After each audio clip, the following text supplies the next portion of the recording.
for this because I'm going to tell a story about it.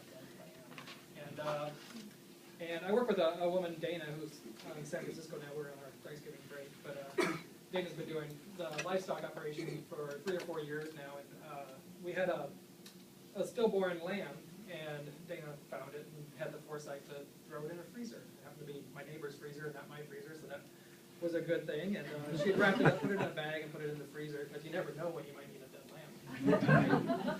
And it turns out that not so much later we had, when we first bought our ewes, we bought them from a guy who was selecting for triplets, because he wanted to get as much lamb as possible. But one thing when you have, when your ewes have triplets, they frequently will reject one of them, so you end up bottle feeding them, which, of course, the students love to bottle feed lambs.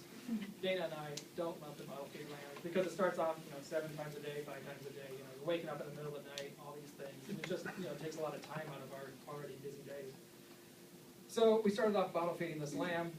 Thought, oh, we have a dead lamb in the freezer. Why don't we use this dead lamb? And trying to graft the one lamb onto a mom who had lost this lamb. So Dana and I were like, oh, that just sounds like a lot of work. Why don't we take it to the students, see if they're interested in it? Anyway, so we took it to a group of students, and they were like, yes, we have to do this. It just sounds so wonderful. Not knowing what it was going to evolve into. So it started off by first taking the lamb out of the freezer, thawing it, and then sort of rubbing it, the dead lamb, all over the live lamb to try to transfer the smell to it. So hopefully the mom would then sense that that was her lamb and start to nurse it. That didn't work, sadly. So then it ratchets up a little bit. And so then what you can do is you can actually skin the dead lamb and create a little wool sweater. And one of our students did this. Actually, it was a 9th grade vegetarian girl from Chicago, and not from the suburbs of Chicago, but she actually skinned the lamb and actually left cut the hoofs out, so left like little sleeves for it. And then we put the living lamb inside this and wrapped the hood coat on it, and then locked it into a pretty small area for a while. And at first the ewe would come up and sniff it and wouldn't kick it away immediately. And so we had to continue bottle feeding for a little while, just for like a day.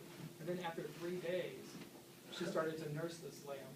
And then finally, and again, they were in a confined area. She was lactating. She wanted to nurse. The lamb wanted to feed. Like everything was set up for it to succeed.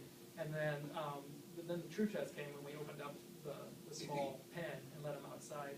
And sure enough, she continued to feed this lamb wearing a lamb sweater.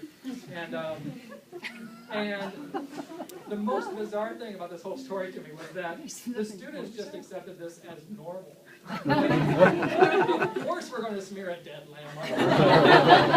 Of course we're going to skin a dead lamb and put that on a live lamb. And the whole time Dana and I were just like, is this going to work? Is this going to work?